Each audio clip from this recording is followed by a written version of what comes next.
शोभा आज बहुत परेशान थी। दिल टूटा था, न बालकनी में आई और ना ही रसोई घर में कदम रखा।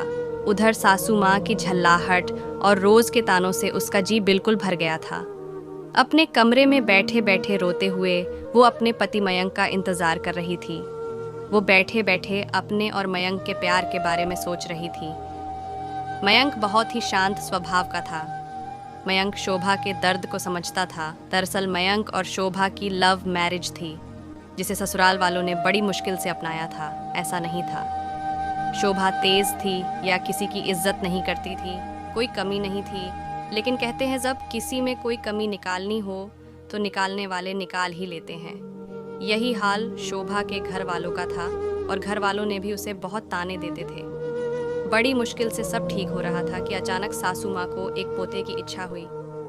बहुत कोशिशों के बाद भी जब शोभा माँ नहीं बन पा रही थी तो सास की उलाहने बढ़ते गए और तो और जेठानी के भी तेवर बड़े होने लगे थे। बड़ा मुश्किल होता है लव मैरिज करके सबके साथ ससुराल में एडजस्ट होना और उसमें भी उसके साथ बांध शब्द जुड़ जाए। पर इतना होने के बाद भी मयंक के स्वभाव में कोई तब्दीली नहीं आई थी। अचानक दरवाजे की घंटी बजी और शोभा दौड़ते हुए जाकर रोते रोते गले लग गई मयंक के। मयंक समझ चुका था कि शायद आज फिर माँ या भाभी ने शोभा को कुछ कहा है। वह शोभा का हाथ पकड़कर कमरे में ले गया और समझाया कि जो कोई कुछ कहता है उसे अनसुना करो। मगर शोभा फंसकर रोने लगी। मयंक, माँ के वो शब्द मुझसे सहन नहीं होते और अब तो भाभी और माँ मुझे बांझ कहती हैं। मुझे ये दर्द बर्दाश्त नहीं होता है और जब मुझे बांझ बोलती है तो मेरा सीना जैसे कोई चीर देता है।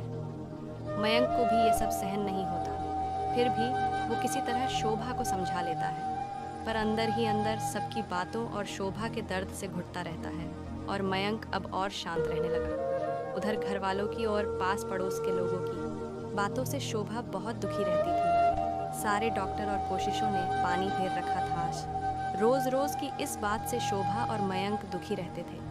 इसी कारण धीरे धीरे शोभा और मयंक में थोड़ा दूरी हो गई थी। शोभा सोच रही थी शायद अब मयंक बदल रहा है, वो भी उन जैसा न बोलने लगे और कहीं वो हमेशा के लिए दूर न हो जाए। पर फिर सोचती वो उससे प्यार भी तो बहुत करता है, लेकिन डरती भी थी कि रोज रोज की बात सुनकर कहीं मयंक का भी दिल ना बैठ जाए। नीचे फ़ोन की घंटी बजती है। वो कमरे में बैठी रहती है। उसकी जेठानी उठाती है। मयंक बोलता है कि शोभा को बुला दीजिए, उससे बात करनी है।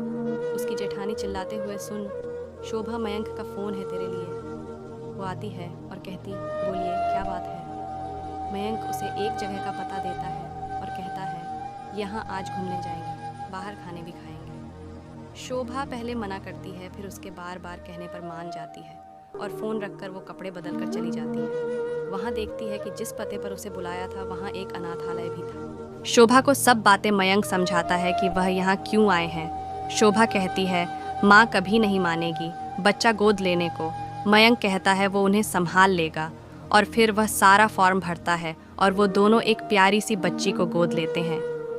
शोभा बहुत खुश होती है और उसे देख मयंक भी बहुत खुश होता है। शोभा कहती है आज तक मैं आपको समझ नहीं पाई, आप मुझसे इतना प्यार करते हैं। आपके साथ ने आज मुझे बहुत खुशी दी है, मैं शुक्रिया भी नहीं कर सकती, शब्द नहीं है। मयंक सीने से लगाकर कहता है पगली, जब तक मैं हूं ना तुझे कभी रोने ना दूंगा। और फिर वे हंसी खुशी वहां से चले जाते हैं।